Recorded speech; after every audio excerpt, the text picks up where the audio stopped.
LFC Daytrippers, brought to you by bookmakers.com.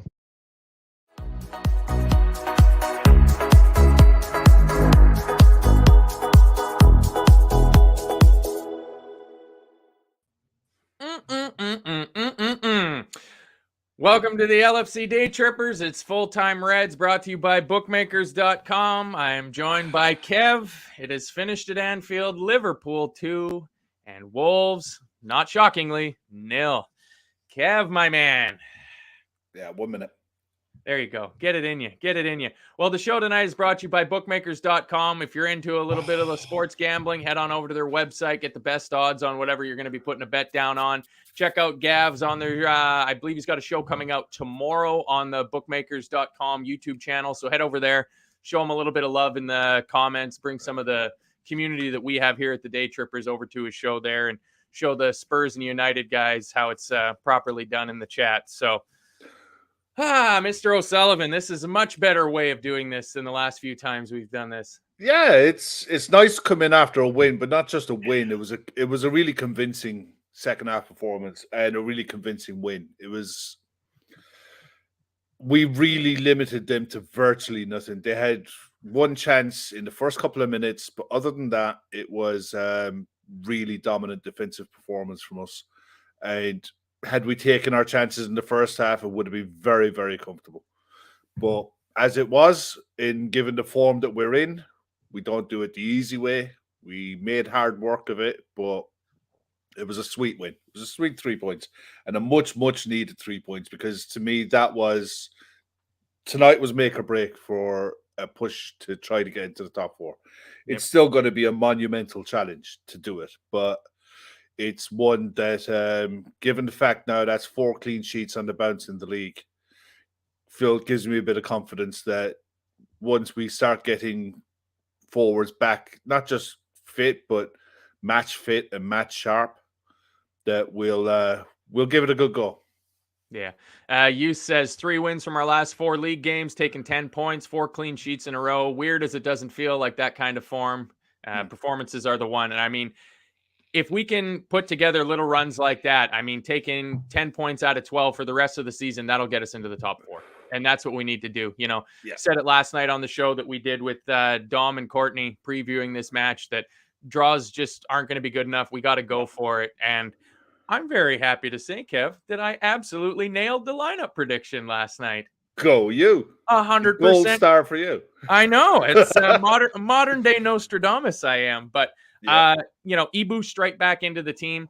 He looked a little shaky at the start of the game. He had 1 or 2 times where him and Allison their passing wasn't quite right. Jota from the start, and then a midfield that had Harvey Elliott and Baccetic in beside Fabinho. I'd like to see what the average age on our starting lineup is, just with the 5 changes that Klopp made, because it wouldn't be anywhere close to the almost 30 that it was when we played against Crystal Palace. But I'd hazard a guess at around 26. A win, but let's talk about the midfield first and foremost, Kev. How do you think? How do I think it went? Oh, are you on mute? Nope. I can't hear you there, Kev. Am I there again? Yeah, there you go. All right, sorry. Yeah, I don't know what it is with my internet the last few days. It's cutting in and out. I was nervous as all hell when I saw the midfield, but then I saw their lineup and it calmed me down an awful lot. Fabinho looked like he took the responsibility of being the senior player in that 3. They said, whatever about these 2, I'm going to do my job, and I'm going to show them that I'm doing my job, and it's up to them to live with me after that. Yeah. And they did. In the main, defensively, they were good. There were at times the passing wasn't quite right in the first half. The patterns of play weren't great. And it was telling that, Salah was pretty quiet in the first half. But in general, Harvey got on the ball and looked to play forward. He looked to create chances, and he had 2 really, really good chances. The header, and there was a shot as well, a snapshot on his weak foot, but that was in the second half. But it was, it was high energy for sure, but it was a real risk. because the four that they played that they started in midfield are really experienced. But you can see why we're looking at Mateus Nunes. The guy is seriously slick. He's really slick on the ball. He's a proper footballer. João Moutinho is no secret. Anyone who's watched these pods, I've liked him as a player for a long, long time. How he ended up at Wolves is anyone's guess. But Ruben Neves, been around the block, experienced, solid player. Pablo Sarabia, experience the days long. He's coming from PSG off the back of a really good loan spell at Sporting Lisbon. And now into this side, he's hit the ground running in the Premier League. He's been pretty good for Wolves.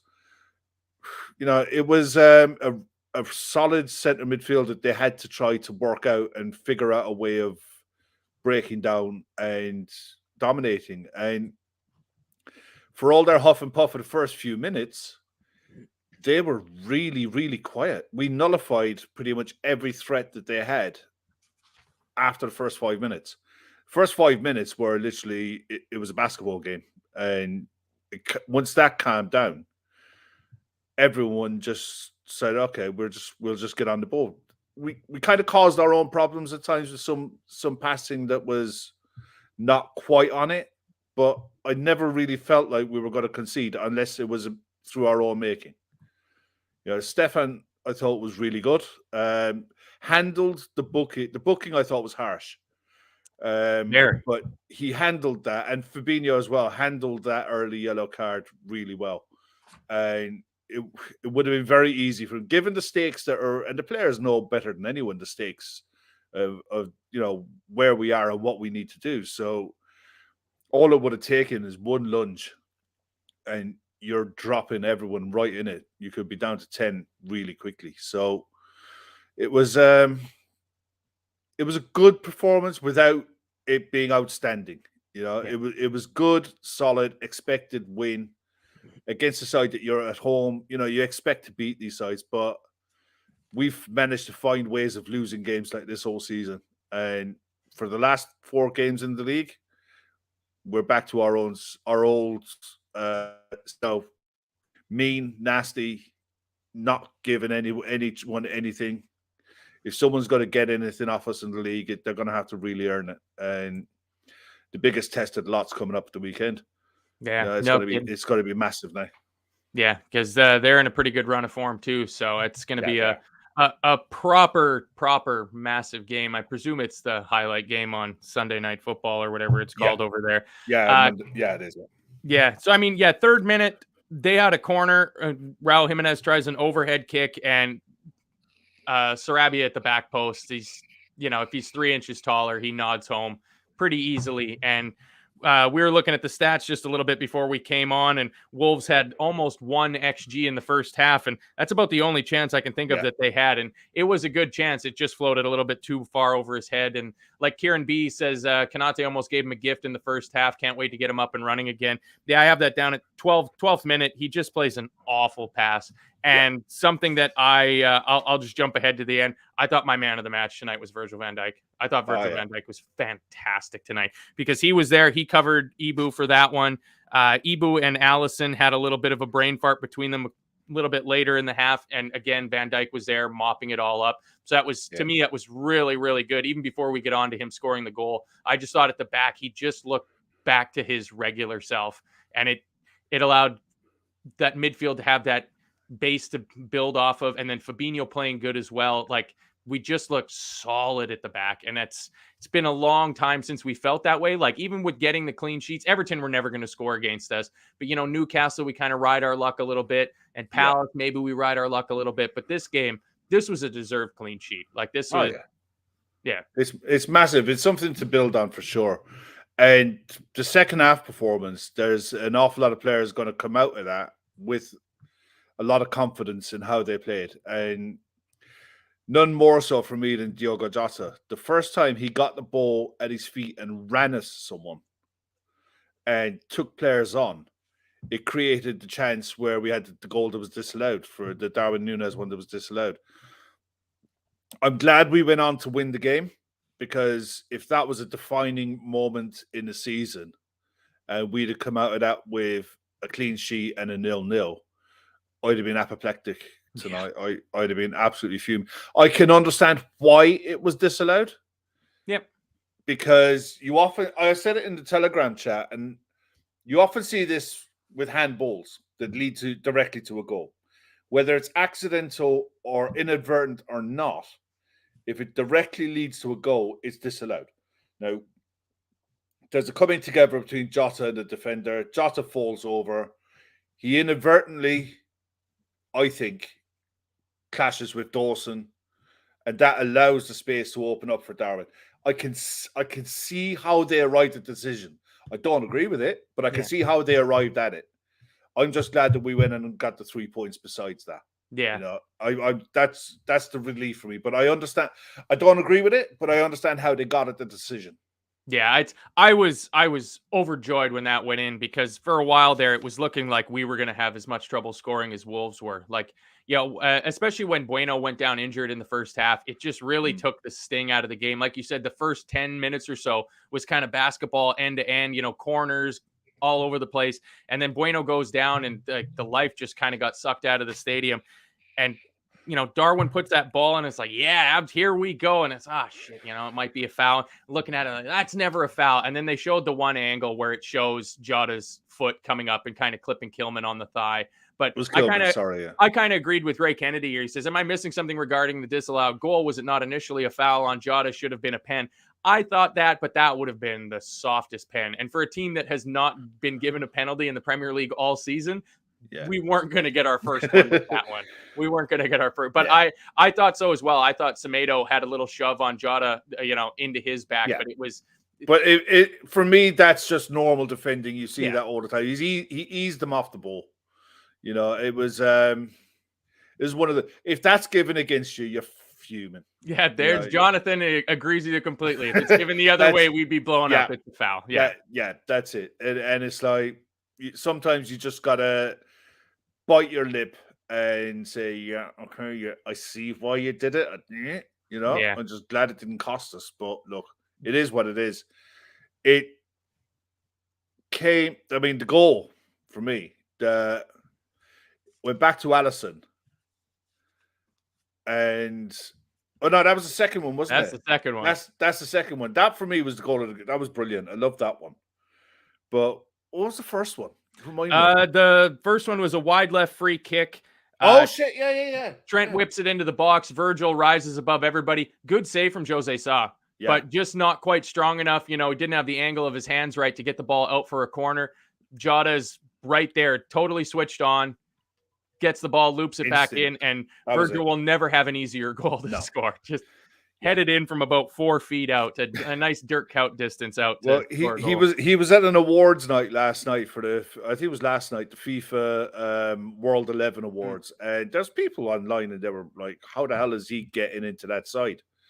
And what they don't realize is that was for last season.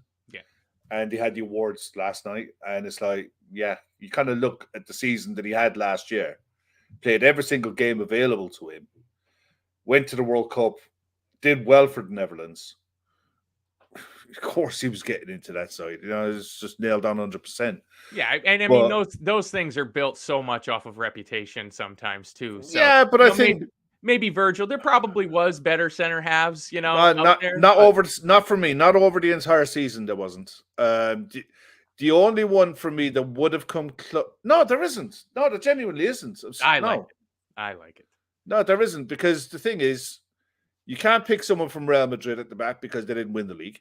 Yeah. They won the Champions League, and that was it. You're kind of looking at Rudiger and David Alaba. No, and I think Courtois was the goalkeeper of the year. For the Champions League final alone, Courtois gets keeper of the year. No, it wasn't. Sorry, no, it was Emi Martinez. Emi Martinez. Yeah, that's how stupid it is sometimes. But no, Virgil for me deserved it. But he came back tonight and he looked like that. I'm above this, and I'll show you. Yeah, it's like, I am as good as what they say I am, and I'm going to show you. And I hope he takes that level of confidence between now and the end of the season Then we get the old Virgil back, the one with the attitude, and the one who's like angry. Yeah. I want that Virgil to lead us through the next 15 games. 14 games. 14 league games. Yeah. So 15 games total. Yeah. And I just want him to be that aggressive, horrible, nasty centre back that nobody wants, that people run away from. Go and run to Ibu and see how you get on. Yeah. You know what I mean? I was so happy with the performances of Fabinho and Van Dijk in defense tonight. And I mean, just to talk about Fabinho a little bit more, because I feel that he deserves a little bit of credit because he's been absolutely slated on plenty of these shows and all across the internet for his performances this year. But like lots of front foot defending, getting his ball in at the right point. Somebody earlier in the chat when we were talking about the disallowed goal said that the yellow card on him was ridiculous. And I agree. Like, yeah, he lands on him with his studs, but he's jumping to get out of the way of a studs up tackle and comes down on top of him. Like it made very little sense. I thought the yellow card on Bajcetic in the 14th minute was incredibly soft. Like, I think you're getting a booking for that. If you're stopping a counter-attack, see, this is where their argument falls down. If you're stopping a counter-attack, you're going to get booked. That's why Stefan got the booking. Fabinho did that counter-attack, okay. It was on the edge of their box. I know, but he was stopping a player from breaking away. But later on in the second half, Fabinho did exactly the same thing, and he walked away. Yeah. And he didn't get booked. I think he would have gotten booked for that had he not gotten that yellow card for that clash he had with Lamina, where it was a 50-50 challenge and either player could have gotten the yellow card. Yeah, I think in that case, it's the one thing that they said in the commentary tonight that I completely agree with, was the foul could have gone either way. So you just give the foul whichever way you think it is and just play. Because to me, I didn't think it was a booking. But it was, I didn't think it was that kind of, I mean, the amount of cards that were in the game, I didn't think it was that kind of game. I didn't think it was a nasty game or anything remotely close to it. Oh, it felt like that for me for the first 20 minutes or so of the second half, like needly coming out. Yeah, but without boiling over. It was bubbling to a nice level. And it was when they made their changes is when they opened up. And when they opened up, we looked like we were going to punish them a bit. Kevin Ball said Costas did well considering he hasn't played in a while. Courtney Neary tonight will be at Anfield and heading outside the ground now, doing her video blog. And I'd urge everyone to check out when we finish this tonight, put it into the search bar, Courtney Neary video blogs. Subscribe to her video blogs. They're brilliant anyway. But tonight will be exceptional. She's a huge fan of Kostas Tsimikas, and he was brilliant tonight. He had a couple of shaky moments at the start of the game. Normal for someone who hasn't played in forever and a day. But we saw the best of what he can do going forward tonight. There were times when he got pulled out of position defensively, and I think that's his biggest weakness. Mm-hmm. He chases players into places where he shouldn't go, and he leaves space open behind him. But in general, I thought going forward, he was very, very good. And for the second goal, the pass from Alisson was outstanding. The control that he showed, that Costas showed, was top tier. Took the ball into his stride and just ran into the space. Took the ball, looked up. There was people who you got to pick up. All you had to do was just hit Salah. That's all you have to do, hit him. And that's what he did. The ball literally just hit him and went in off his knee. But yeah, I disagree, Kieran. I didn't think he was brutal. I thought in the first half he was pulled out of position a couple of times, but in the first half you got to give credit to how Wolves defended and the way they set up with their two banks of four, and those four midfielders weren't allowing any passes through them. Had to be either the needle stuff or you had to get exceptional runners. So I'll give a bit of a pass on anyone trying stuff in the first half because I'll give credit to Wolves and how they set up in that first half. Yeah, it's not easy doing that. It's really tough. Were you on the same comms that I got? I had Stephen Warnock and some other guy that I'd Yeah. never heard. And they pointed out this, like, the changes that Lopetegui made just absolutely killed Wolves. I think that's right. Like, Sarabia was doing a much better job than Traore was of keeping that 4-4, those two banks of four in together. The issue I had with Tsimikas in the first half was he just wasn't putting the ball into the box. Like, we know he's got a peach of a delivery with that left foot, and he's got 10 times the right foot that Andy Robertson has. I mean, 10 times 0 is still 0, I guess. But that's what I wanted him to do. And before we get on to, before I talk about the goal, the 52nd minute, I was ready to strangle Kostas Tsimikas because Alisson gets the ball and plays it out to him on the wing, and he is in la-la land, and the ball goes out for a throw-in. He was just completely switched off to what was going on, and I was furious about that. But, I mean, that second goal of ours, that was the easiest goal possible. Yeah. Like, Alisson, Tsimikas just holds R2 and just turbo straight down the line, nobody challenging him, and then just this massive chasm opens up, and it's the simplest ball you could ever possibly play in. Like, that was comic book defending. Like, the Wolves podcast must be going absolutely crazy over how simple they made that for us. And to be fair, I thought it was Darwin. Like, the speed with which Tsimikas took the ball from Alisson and started running up the line, because he's playing left wing at that point. I thought it was Darwin because the comms seemed to be getting them confused a fair bit throughout the night. It was the hairstyle. Yeah, it's they literally both have exactly the same hairstyle. Well, I might throw that in for tomorrow night then, and people will confuse me for Darwin Núñez or Kostas Tsimikas, but I don't think it goes quite that far. Well, Dom is in the chat, the Road In podcast, and I think Dom, can you drop the name of who? Because I think you've got a pod coming out or today or tomorrow, and I think it's with Gregory Vigneault. If it is, just confirm that in the chat. And people need to go and check out the Road In podcast. The Road In pod to hear Dom. He was on with us last night. Do a sit down 1-on-1 with Gregory Vigneault. And it's if going by what Dom has done in the past. Friday 6 p.m. Going by what Dom has done in the past and the quality interviews that he's done. It's definitely going to be worth looking out for sure. So make sure you get that in your reminders. 6 a.m. I'm hoping that's when you're releasing it, Dom, not when you're recording it. That's a wee bit early. And Dom also says he feels that Darwin's getting overlooked. Thought he was a thorn in the ass for Wolves all night tonight. Movement, pace, delighted for him.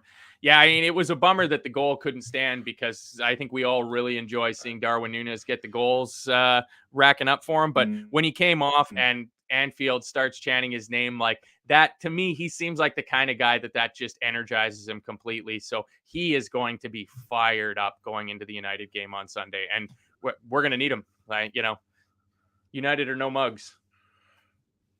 No, they're not. They're playing really. I mean, the huff and the puff. They're a good side going forward, and they've found a way of defending. So yeah, Sunday is going to be a huge game. The thing is with Darwin, I still think that we need once Diaz comes back, and you can try and get Darwin through the middle.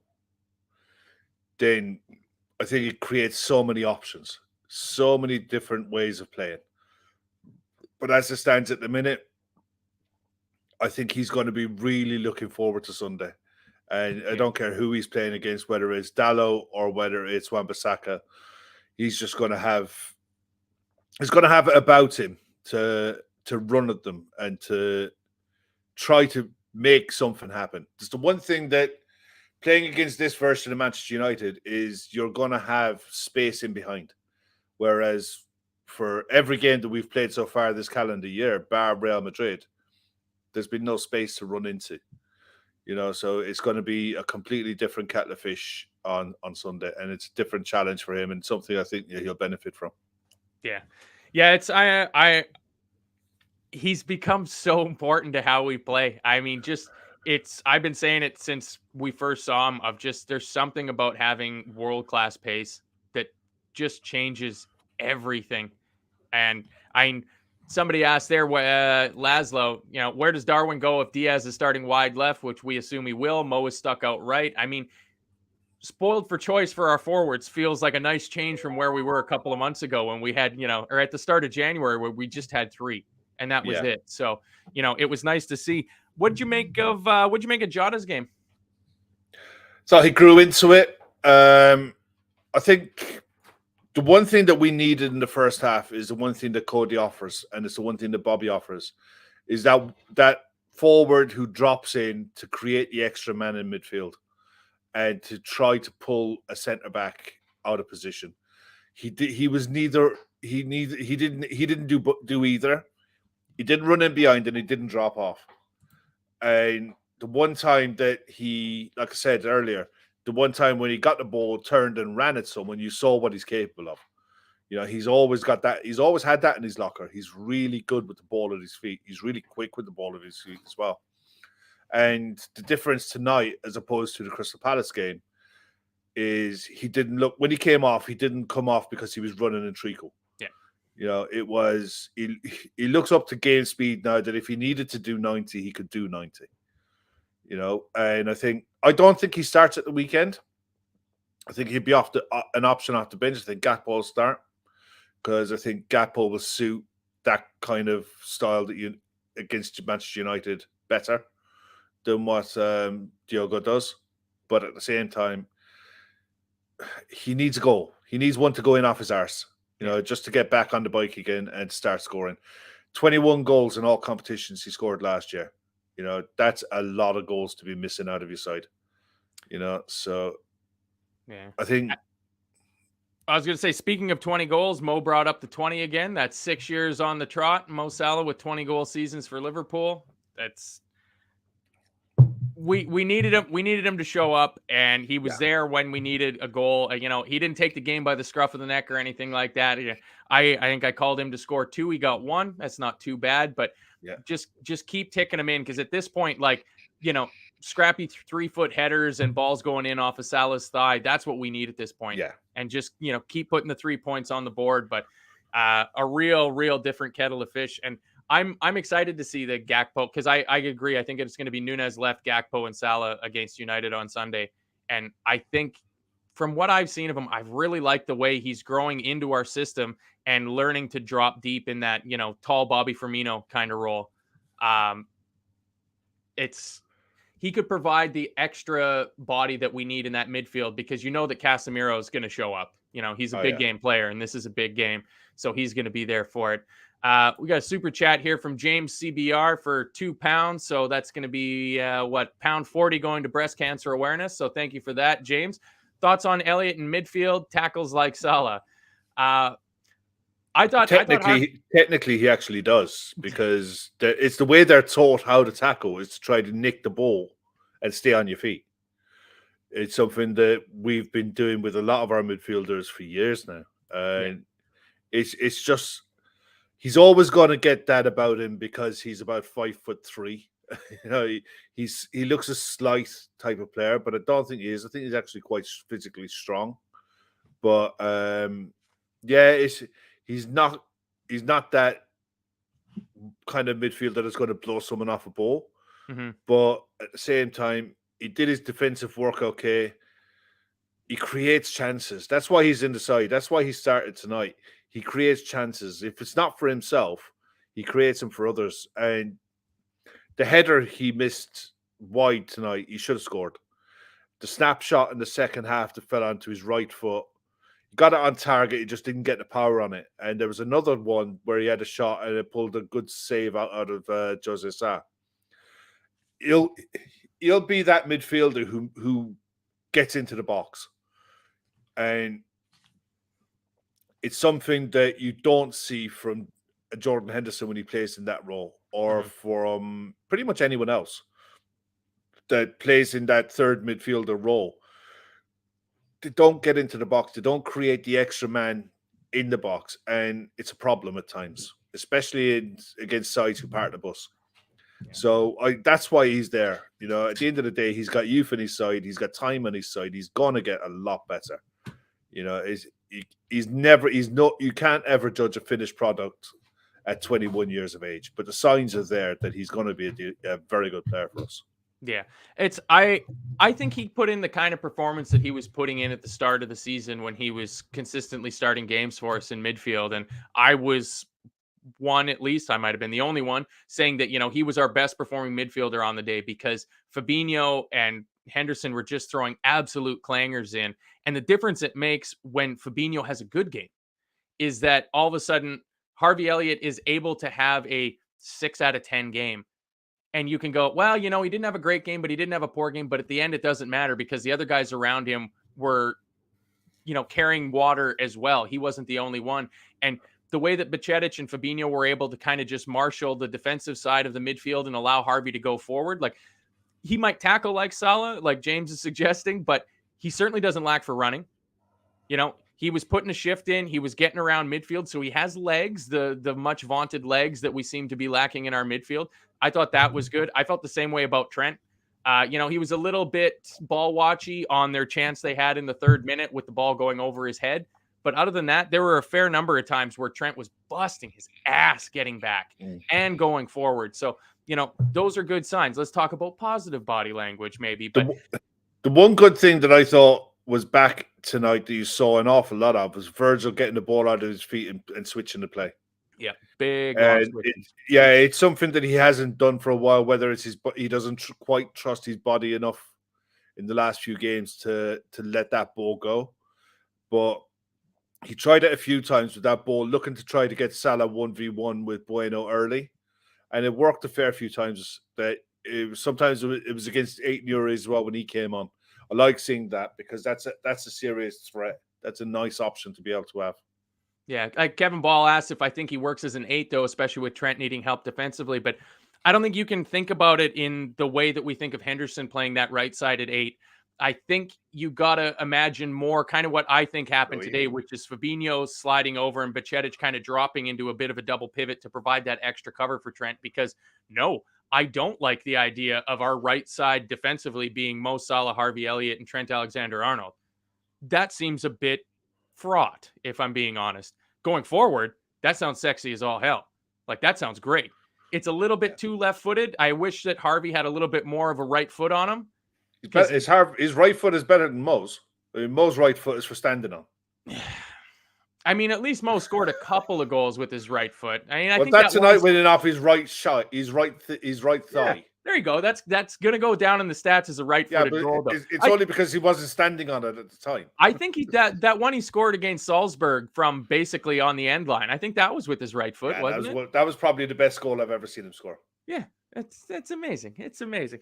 But I just think like with Harvey Elliott coming into the team, and I've been kind of saying this about players like Harvey Elliott, Fabio Carvalho, and you start talking about mooted transfers like Mason Mount and stuff like that. I heard somebody today mention James Maddison. Like I have a very difficult time imagining any of those players in the mold of a left-sided 8 Gini Wijnaldum or a right-sided 8 Jordan Henderson, because they're not those same type of players. So we've bought these players. So one of two things either has to happen. We need to slightly tweak the system to accommodate for their different skill sets that they have, or our coaching staff is going to do a number on these players and transform them. Like what happened with Gini Wijnaldum, who came in as a 10 and became a fantastic 8 for us.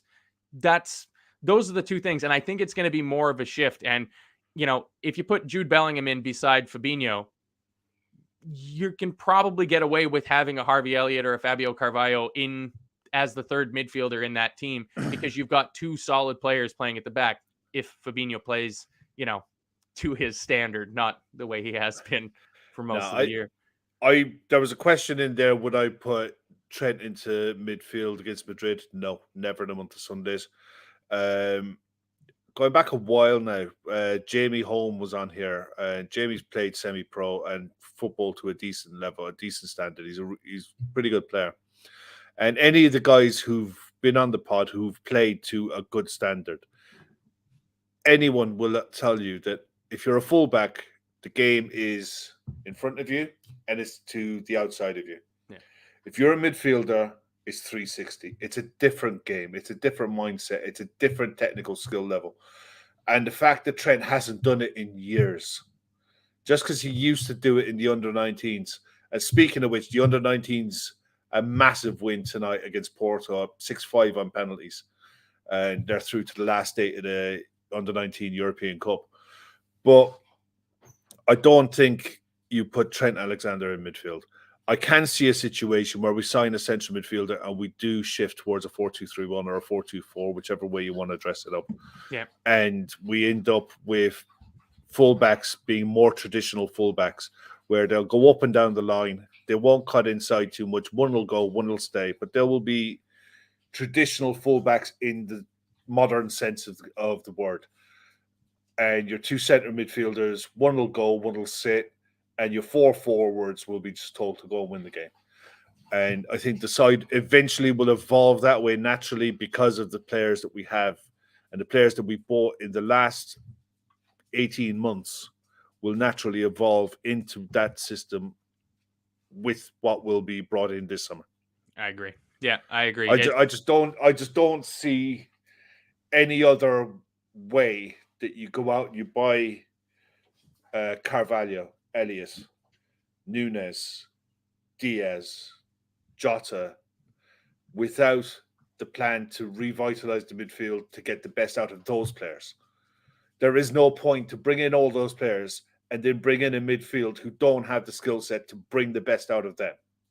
It makes absolutely no sense. And it's the one thing that, yeah, we've all been let down by the transfer business done on midfield. We all know that. But the evolution of this side into a 4-2-3-1 has been coming for a while. And I think it's definitely going to be something that happens after this season is done and dusted. And you see the business that's done in this July summer window. Yeah. Yeah, Laszlo here, he says, I don't want us to sign Mount, but I could absolutely make a case for why Liverpool would/should buy him. Easy one to start. Would you rather have Ox or Mount? Well, don't set the bar too high, Laszlo. I mean, I'd rather have James Ward-Prowse for different reasons. Yeah. I just think that if you want a squad, someone in your squad who will run through brick walls, who's technically gifted, who's good enough to step up technically, and who's got a good engine, doesn't have to start every game. See, this is the thing that people need to get out of their head, that you have 11 players who play 64 games a season. We don't. You need a squad. And in that squad, you have to have players who are willing and able to be that person who's going to play 20 games, 25 games a season, be it 10 starts and 15 off the bench. Mason Mount isn't that player. No. But I think James Ward-Prowse is. And I think down the line, Jacob Ramsey could be that player. Yeah, that you bring in a Jacob Ramsey with the view to developing him into being a proper player at 24, 25, at 24 to 30. You bring him in at 21, 22 to develop him to be that world-class player from 24 to 30 years of age. I just don't see a Mason Mount. I don't see Mason Mount leaving Chelsea personally. I just think it's a fallacy. I think we're being used to negotiate the best possible deal for Mason Mount at Chelsea. We've been in this situation before. It's where players will. We've done it to other clubs as well. It used to be done with Manchester United. Do you remember Sergio Ramos? The amount of contracts that Sergio Ramos has negotiated by throwing out the "I'm going to Manchester United" line. And it's no different now, I think, with Mason Mount. Good God, that's an alternate universe I am very happy we do not live in. Sergio Ramos in Manchester United. Oh, yeah.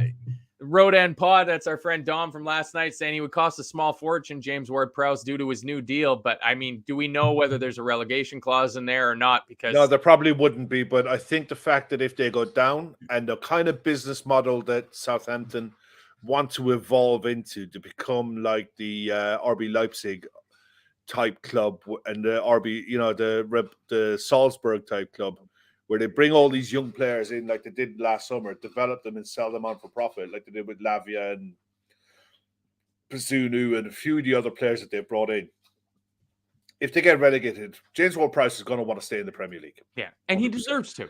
Yeah, he's a good enough player to play in the Premier League, and he's a good enough player to be in the squad of any of the top 6 sides, in my opinion. You look at what Manchester City did with Calvin Phillips, spending the bones of £50 million to be Rodri's understudy. Aiden thinks the bar is low. No, I don't think so. Yeah, no, you lost me with your second one. And James Ward-Prowse is 28. And? I think that's something we need to. Sorry, Aiden, lad. I just don't get that. Yeah, I feel that's something we need to just kind of like. We're not planning for the future with James Ward-Prowse. Like, James Ward-Prowse isn't a for the next 5 years type player. But you know what would have been great this season?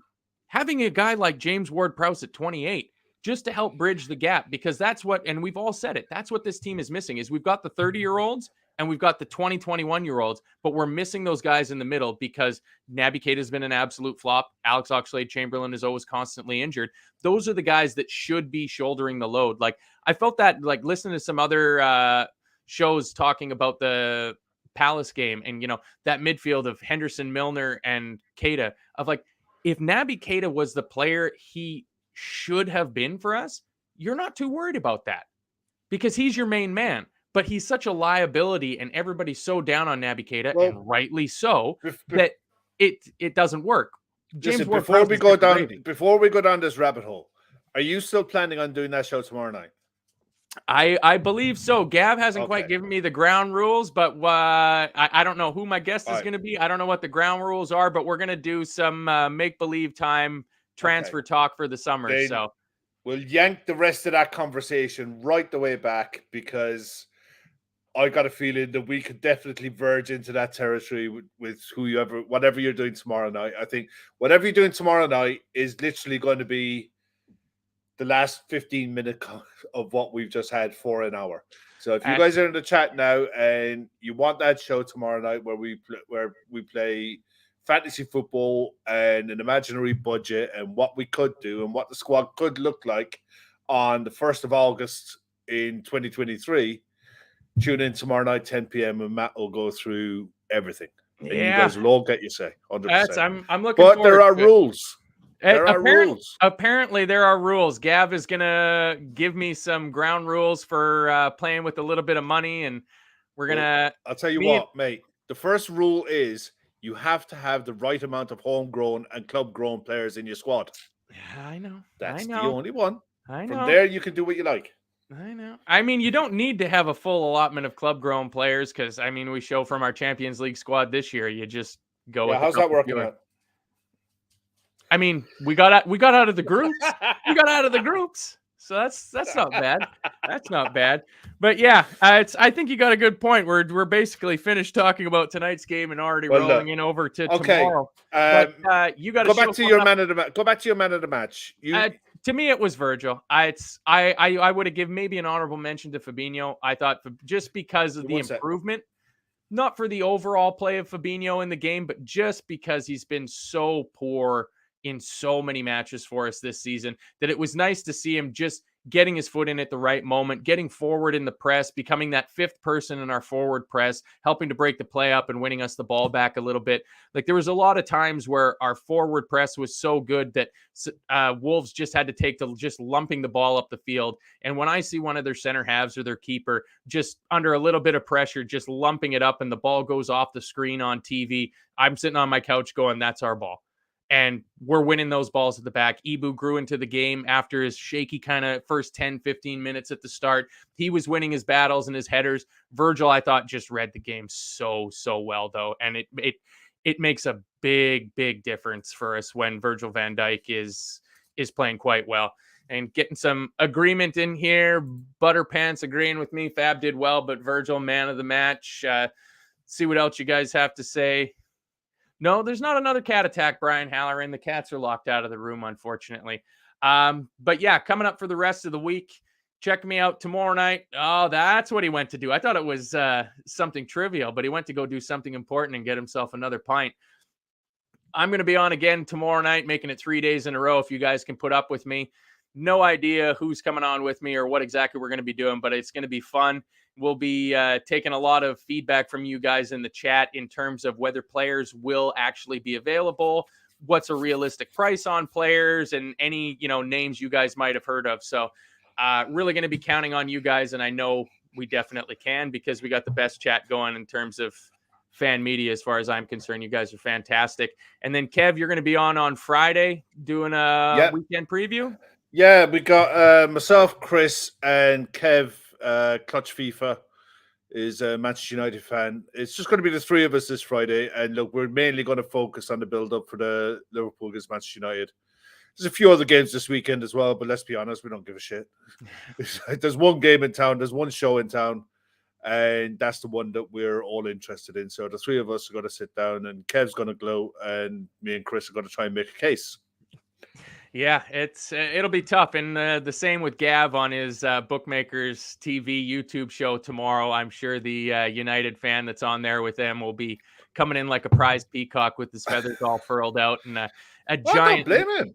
Yeah, no, I mean the League Cup is fine. not a Mickey Mouse trophy anymore. So now that United have it in their cabinet, the draw for the FA Cup came out tonight, and the draw is, as it is now, is Manchester City against Burnley. So Vincent Kompany goes back to the Etihad. Manchester United at home against Fulham.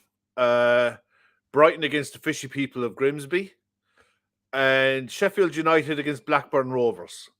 So it's very possible that Tyler Morton could be playing a FA Cup semi-final at Wembley if Blackburn can get over that away trip to Sheffield United. That's fantastic. From the little bit I've read online from Blackburn fans, he seems to be having quite a season there for him. And, it's one of those loans that's just worked out well. That's look, Aidan, you're going to be over the top now. Kev would have been a good sporting director at Everton, had as an eye for overpriced, average English talent.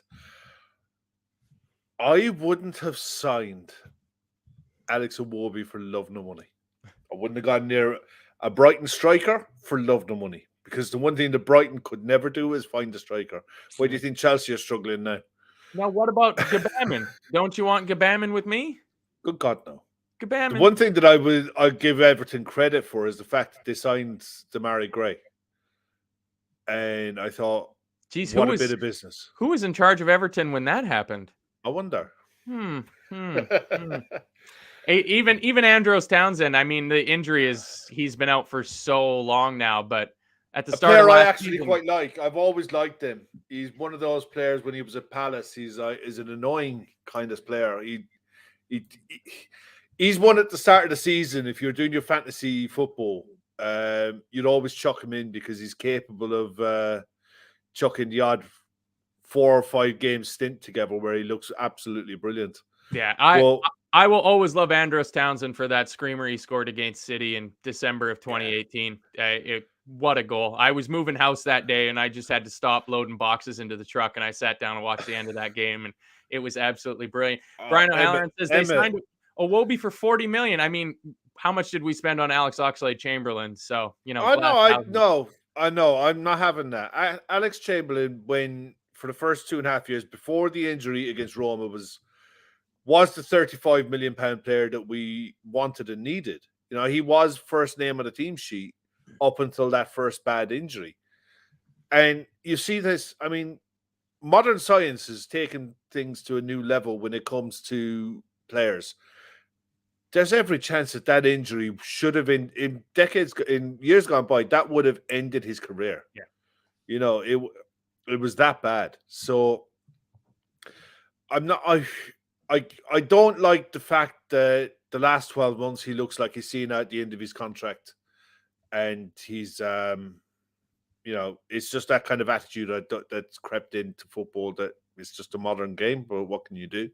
Yeah. Episode 3 of Why Kev Doesn't Give Good Fantasy Football Advice. You're clicking on quick, Laszlo, lad. You're clicking on quick. But Emmett made a shout there a minute ago. What are we all going to be doing on Cup Final Day if it's the 2 Manchester clubs in the final? I mean, I'm pretty sure we could all get together and go on a drinking session somewhere. I might have virtual. I might have some laundry to fold, or I don't know, go shovel the sidewalk. Yeah, even if it's virtual, I swear to God, we all got to get together for a virtual drinking session that day and just like forget it never happened. We'll just say that this 2023 has got 363 days in it. We're all going to agree to it, and we'll never talk about it again. Olivier says, "I'll do my taxes." There you go. We'll all watch Olivier doing his tax returns. Yeah, exactly. It is that time of season, so don't forget to do that. So, I mean, that's pretty much it. Oh, I guess we should get your man of the match. You went off to get yourself another pint, and I prattled on there for a few minutes. I think, I'll give it to Fabinho. I thought Fabinho was excellent. The reason I thought he was excellent, more than anything, his overall play was good. His aggressiveness in the tackle and his willingness to challenge people on the ball higher up the pitch was good. That's back to his old self.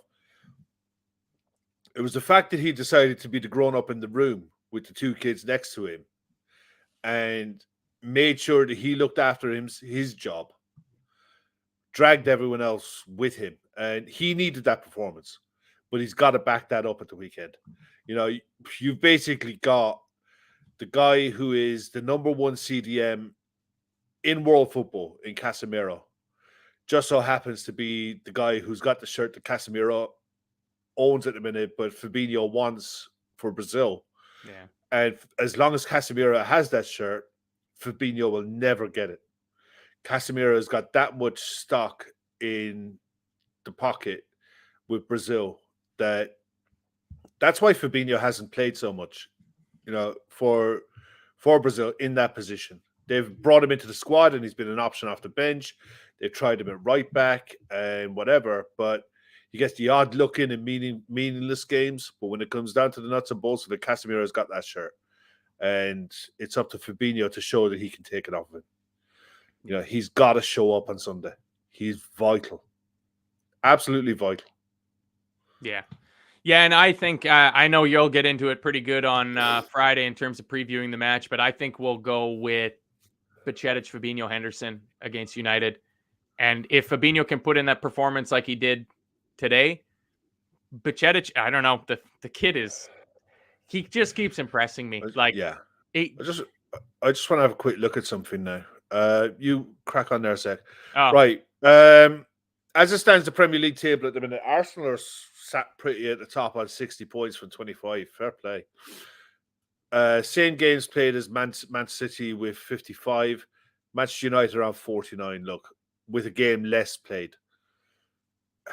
Manchester United have to come to Anfield and win to stand any chance, any hope of maybe catching Arsenal if it fold, which is possible. We're on 24 games played with a plus 12 goal difference, 39 points, 2 points behind Newcastle, who've played a game more. But crucially, we're 6 points behind Spurs on 45, who've played more. They've come to Anfield. And they're the target. Yep. These are all big games. I mean, 100%. Yeah. Yeah, it's the United fan that was on Sunday in their title charge. Yeah, there's a reason why a couple weeks ago when I joined you on a Friday show and the United fan was on with us, he was very coy about being in a title race. Yeah. Kept this, just lower. He's back on with us. He's back on with us this Friday. Wow. This will be the weekend for it. I mean, if they beat us, they're right in there, Yeah. It becomes a couple of games with 13, 14 games to go. Anything is possible. Arsenal got to play City again. So, there's one of those two is going to drop some points, but the absolute best thing that can happen is we pay them back for the performance we had this year. Cause fuck me. Yeah. I was there in Dublin at the bar with my wife, and Emmett and Keith joined us to watch that game. And that was brutal. That first game this season against United. So we definitely owe them one. So there was a good shout here. Shit. Did I star the thing? I think I did. Somebody suggested, and they might have to bring the comment up again tomorrow night on my show, that we should sign Neely because he can put a ball on a sixpence, judging from the last episode of Bang Average that was Golf. mental, wasn't it? Yeah, so head on over, go to YouTube, just punch in Bang Average Golf on YouTube and watch the boss man Gav there with his buddy Neely. Started up a new golf channel, just getting the hang of it. And I mean, it's impressive so far from them. And I mean, pretty good banter from the two guys back and forth. It's I find it quite enjoyable. There's probably as many people watching that as are watching the Live Golf, matches that are on, because the ratings that Live Golf is getting is absolutely terrible. So, well, Gav's got a lot of work to do tomorrow because he's heading over to Liverpool for the weekend. He's definitely got to set up that show for you for tomorrow night, and that's why. If you're stuck for a guest, give me a shout. I'd love to be on. Always reliable, Kev. Always reliable. Yeah, I'm not entirely sure. I mostly just host. I leave all the producing duties to Gav. He's the man behind the scenes. He is the Wizard of Oz in that sense. So that'll be good. It'll be a good show tomorrow night. If I'm not on, I'll definitely be in the chat because that's definitely a show that is going to get. It's tomorrow night for me is the start of that topic because that topic is going to run for the rest of the season. Yeah. We tried to have at least a month off. So we basically took February off of transfer talk. Once the transfer window slammed shut, we didn't really talk transfers for the whole month of February. And now, especially the result against Real Madrid, it kind of puts a bow on the season. Like, we've got a top 4 race to worry about, but there's no trophies to be won this season. Getting into the Champions League next year isn't a trophy. You don't brag about it. That's something that we kind of laughed at Arsenal fans for doing for years and years and years. So we can start casting a furtive glance forward into this summer's transfer window. But it's going to rely heavily on the chat, just simply for letting us know if we've got a reasonable estimation of players' values, sort of thing. Because somebody last night, I think in the chat, maybe said that, Mason Mount might go for 25 million. And to me, that totally changes my stance on Mason Mount signing for Liverpool, because I presumed he'd be more in the 45-50 million range. He will be in the 40. He will be in the same kind of ballpark as Gordon was going to Newcastle. Yeah. It'll be Mason Mount if he moves in this summer window anywhere, he'll be 40 million pounds. Chelsea have to recover money. Apparently, it would cost Chelsea 52 million to sack Graham Potter. So, it will. They're at the stage where they're going to accept offers for players, but they're not going to accept silly offers. And there will be a clamor of clubs looking to sign a Mason Mount, 100%. Yeah. But I still firmly believe that Mason Mount is a Chelsea player at the start of next season. Yeah, I think you're probably right, and I'm okay with that. But Dom said earlier, he said, and this is a big if, Mason Mount is a Liverpool player in 12 months, we'll all be singing his praises. And that's what I said yesterday. I'm delighted with it. I said, if he's wearing the red of Liverpool, he's one of my favorite players. But until that time, I'm just not entirely sold on him so much. So, so we got our viewer's voice transfer gossip Dream Believe Land show coming tomorrow night. We got Kev hosting the weekend preview on Friday. I believe we're off on Saturday, and then presumably, I think there can't be. No, we're off on Saturday. Make no mistake about it. We're off on Saturday. Okay, 100%. Thank you. Gav is working us to the bone here, and then I don't even know, is there full-time Reds on Sunday or just going to roll? There's 2 shows Sunday. There's full-time Reds Sunday where we'll just go through the game, the bits and bobs of whatever happens. We'll be in and out in 40 minutes.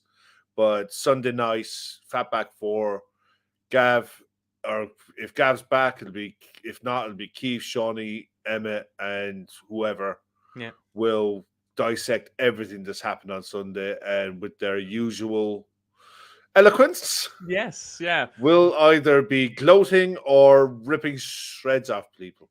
At least toss a coin and take your pick. Yeah, at least we're not having Shawnee on predicting 9-0 wins going into a Liverpool United game this time around. So hopefully he's reviewing a 9-0 Liverpool win. That would be much. Leave that to Red Steve.